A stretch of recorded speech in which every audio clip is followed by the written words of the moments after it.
Hello, APIP. We are live tonight with our special guest, Dr. Harold McCray. Yes, that's right. You heard me right. Dr. Harold McCray, who's just recently defended his dissertation. We're so excited. I'm just going to share a little bit about Harold, and then it will be his show.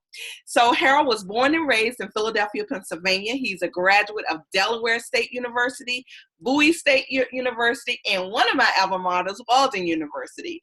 He's been a teacher at Woodridge Elementary School and Barack Obama. He's also served as a math resource teacher in our math department and also as a peer assistance and review teacher, also known as PAR. He was an assistant principal at Glendale Elementary School, and now he is currently the principal of James McHenry Elementary School. So exciting. He is an APIP graduate. He also participated in the resident principal program. So without further ado, I am turning it over to Dr. Harold McCray, principal of James McHenry Elementary School. Thank you for that.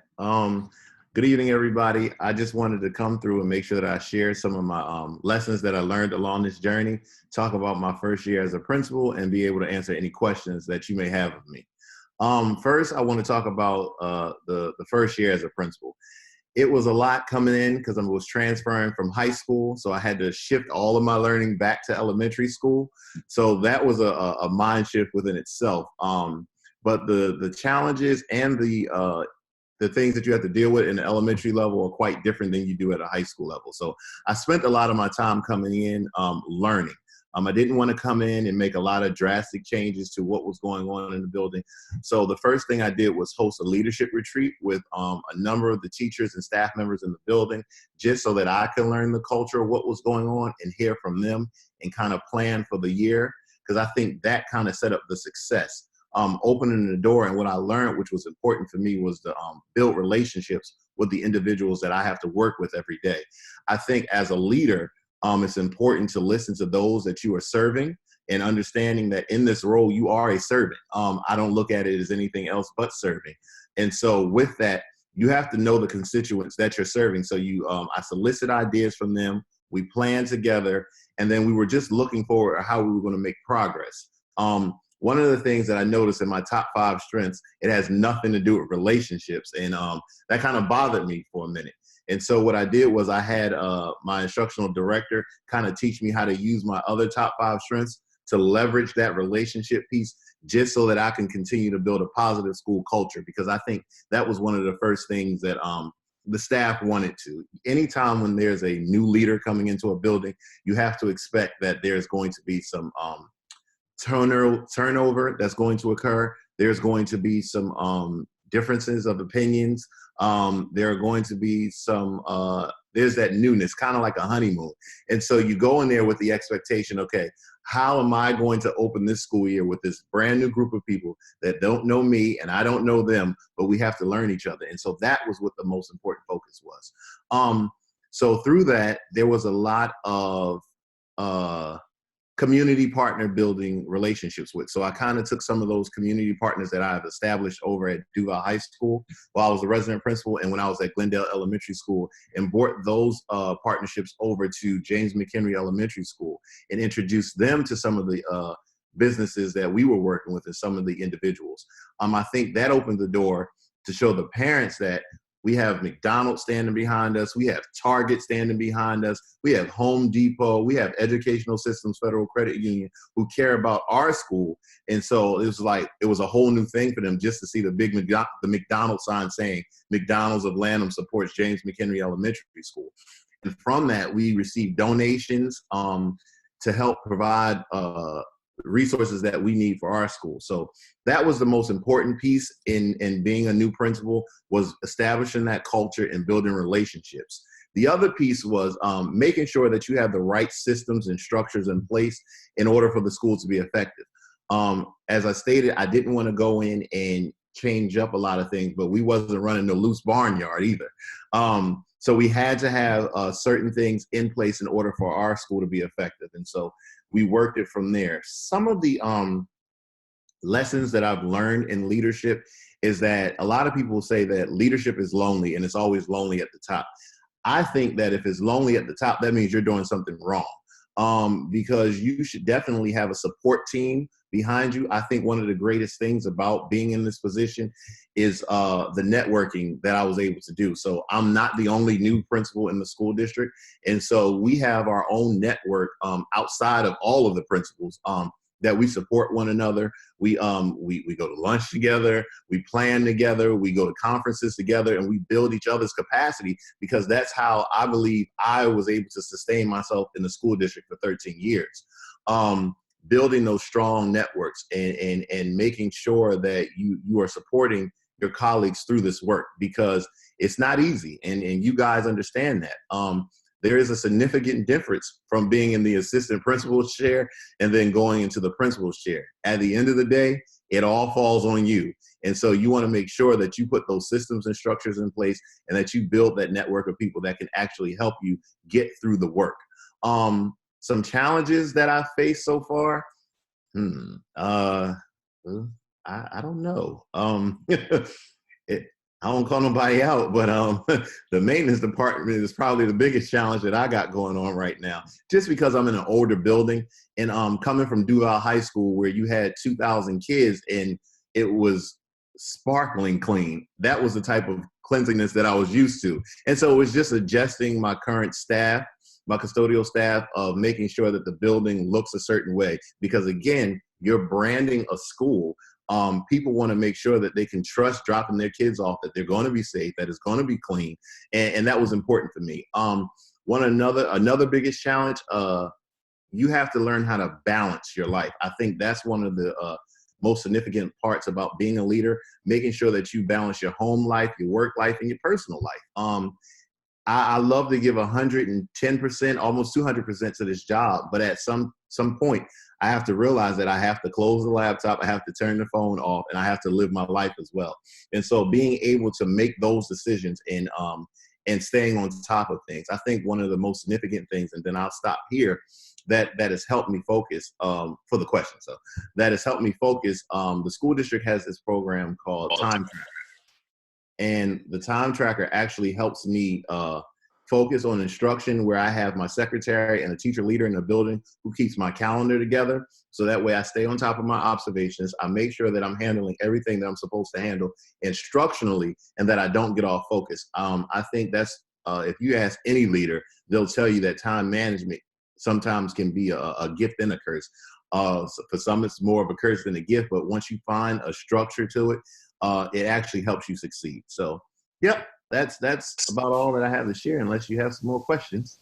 Okay, Harold. Yes, I have one question here from Dr. LaTanya Wright from Calverton Elementary. She says, can you share more about how you established and sustained the community partnerships? So what's important to those things? A lot of times I don't want to say we, I'm not going to categorize anybody, but a lot of times people solicit help from the community partners, but then it's always one-sided. It's like people take, but they don't give. And one of the things that I'm very big on is that if we get a donation from this place, then a letter has to be, sent back, some type of networking event, inviting them out. And so it's just not this one-time thing. So for instance, one of the HOAs donated money to the school. And so in return, I make sure that I attend the HOA meetings, and that I allow them to come to the PTO meetings as well, so that we can sustain that relationship. As far as Educational Systems Federal Credit Union, whenever we're having something major at the school, and I know that it's going to be a lot of people there, I always invite them out, because you never know, that could be somebody else who can join their bank. And so in return, what do we get from them? Well, they're donating checks and book bags and funding our Teacher Appreciation Week. And so it's just a give and take relationship, and it's not just one-sided. So that's how we were able to maintain those relationships with those business partners. So it's making sure that it's not just a one-time thing, but we constantly keep in contact.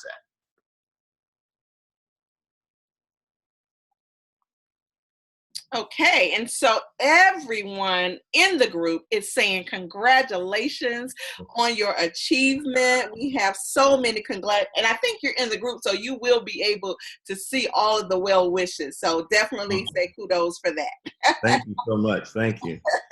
Absolutely. And so while we're waiting on just another question, Harold, and I know one of the things that you said before is that your experience as a resident principal really helped catapult your leadership. So Yeah. can you really go into the details, because that was a huge switch for you coming from Glendale going to high school. So talk a little bit about that. Duval High School. By far, I think one of my greatest experiences that I've had thus far in the leadership programs.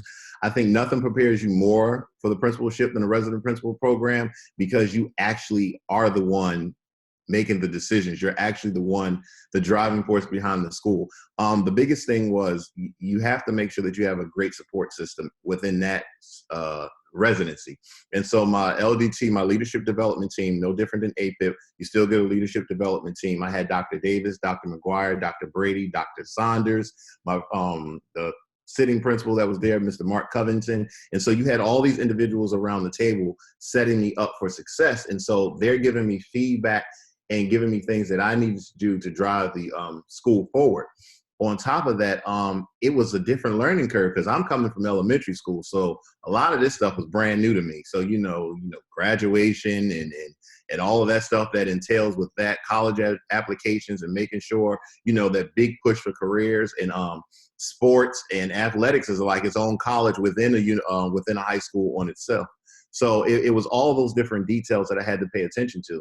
And so then you have to remember that coming from Glendale, which is one principal and one assistant principal, when you're in a high school as large as Duval, it went from one principal and 5 assistant principals. And so I think the biggest part of that whole experience was the relationship piece again with the adults. I spent a lot of time with the children and a lot of time with the adults, but my residency did a lot of learning. It was, going to principal meetings, making sure that I was disseminating information back to the teachers, making sure I was holding people accountable. And it was not easy. I will say that it was a challenge, but it was one that I was up for.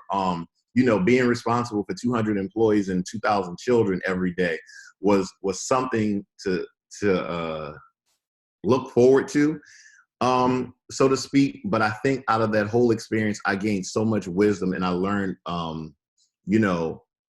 how to make the right decisions and who it's going to be beneficial for. If the decision is not beneficial for the child, then nope, didn't go through. Okay, so the next question comes from Evelyn. She is the assistant principal at Phyllis E. Williams. She asks, what strategies do you use to brand your school and your vision? So the very first thing was gathering the staff members to ask them, well, what we did was we did an activity like Create Your Perfect School. And then we looked at all the things that we want to happen in our school. And from there, that kind of set the platform of how we were going to go forward in branding our school. So the very first thing was we had to overhaul that website. It was outdated. It was old. And a lot of times, especially in the beginning of the year, your website is, you get a lot of traffic driven to there. So we had to make sure that our website looked like something that was marketable. The second thing was increased communication. A lot of times parents don't participate because they just don't know. We can't always trust that the little piece of paper you slip into the agenda book is going to make it home.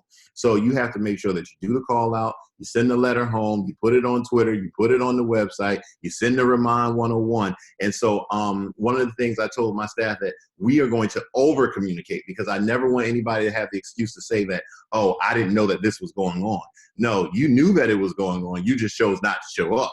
And so that's the part that I would rather somebody say than them saying that they don't know. So a part of the branding is making sure that you have the right people in place to push the school. And so that means we had to change our culture and how we talk to people, how we invite people into the building. Anytime you walk in the building, they should already feel that warm spirit coming through the door and that customer service attitude. And so there should always be please and thank you, no matter how upset or how nice they are. On our side, we always remain professional. And that's something that I push.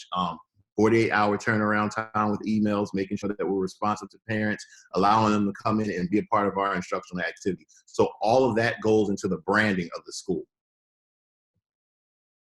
Okay, the next question comes from Marcellus, the assistant principal at Stephen Decatur. He says, at what point did you know you were ready to become a principal?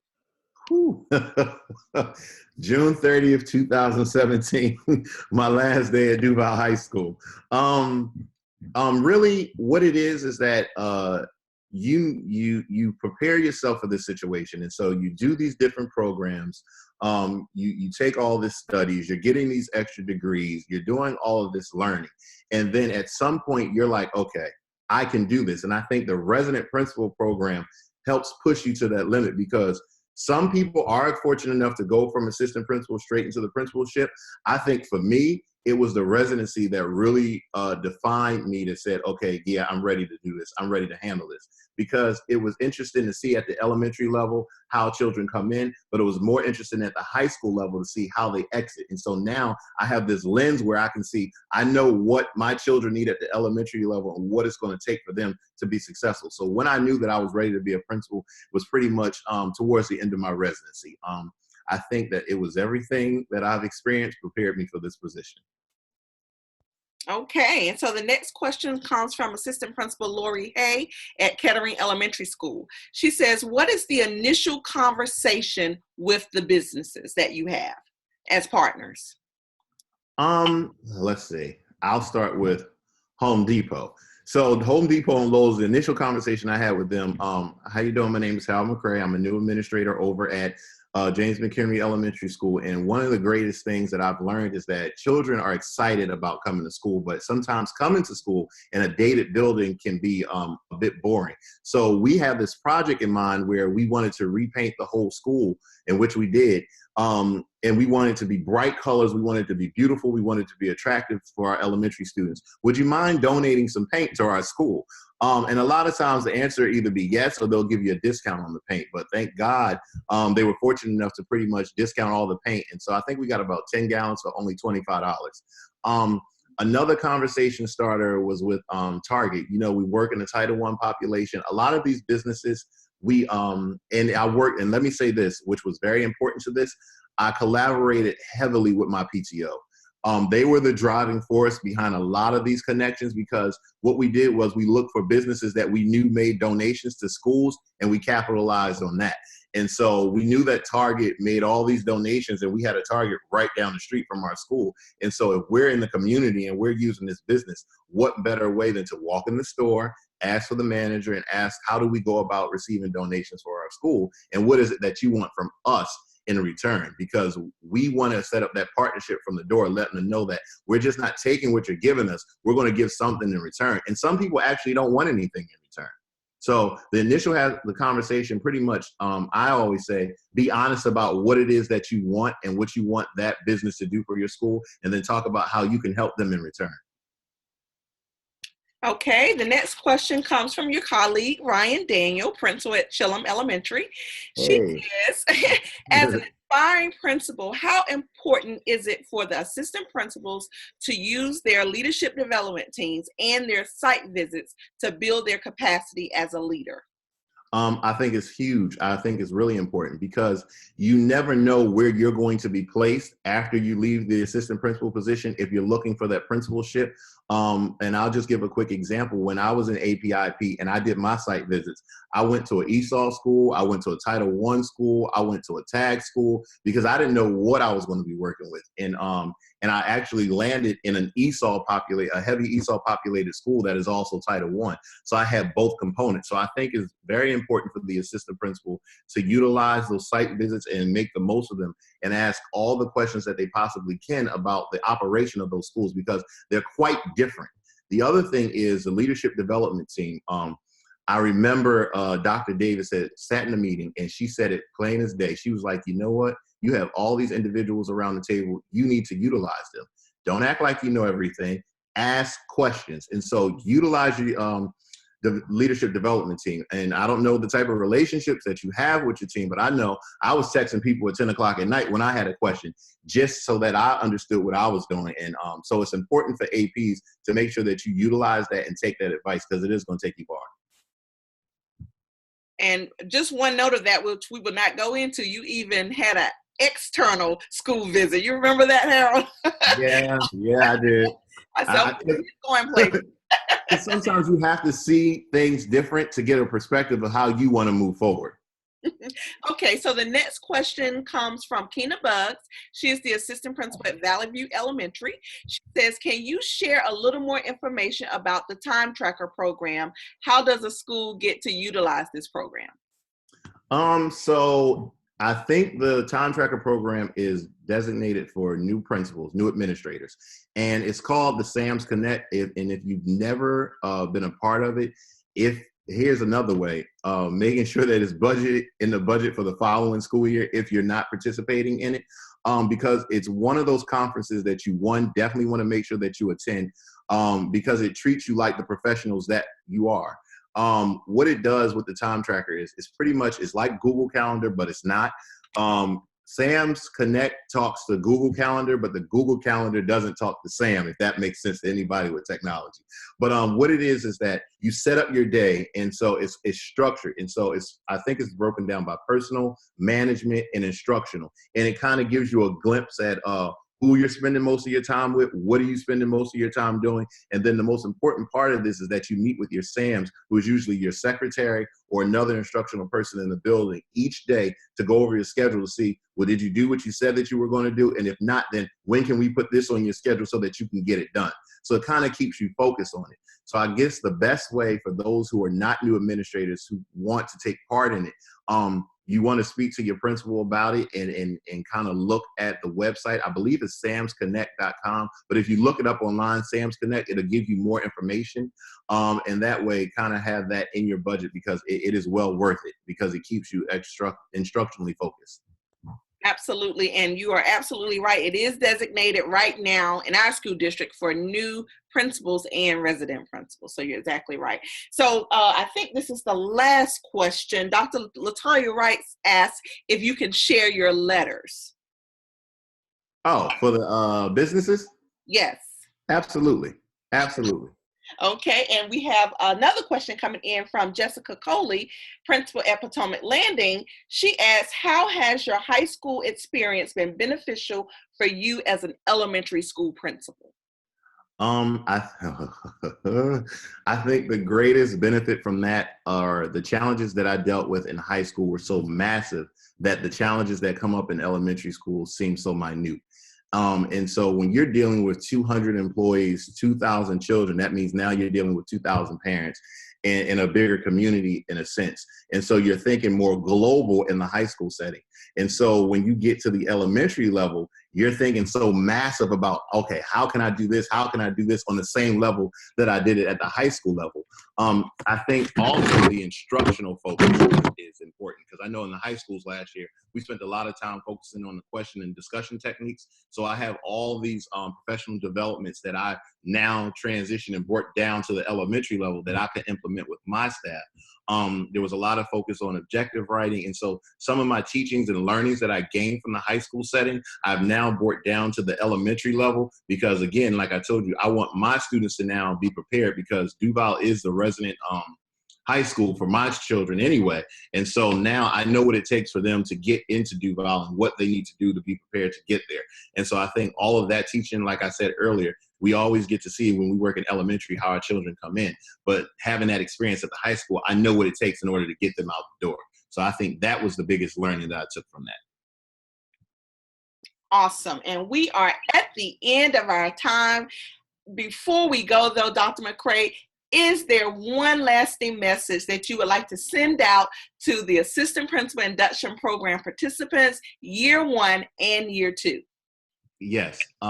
If there's anything else, or if there's anything I can leave with you, I'll leave you with this. Always remember your why. Because the days are going to get long. Sometimes you're going to be frustrated. Sometimes you're going to think that you're alone, but you're really not. But never forget your reason why you started, because that's going to be the driving force that's going to sustain you within the position.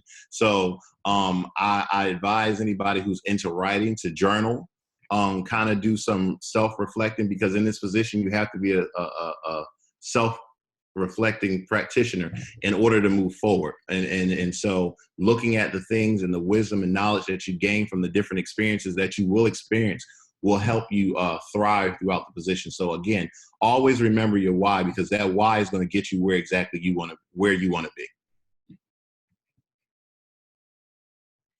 Thank you so much. And on behalf of the Assistant Principal Induction Program, we just want to say a collective thank you so much. You don't know how much your information has impacted these participants. And we are your cheerleaders. We're cheering you on and we're supporting you. And we just say congratulations and thank you, thank you, thank you. Thank you.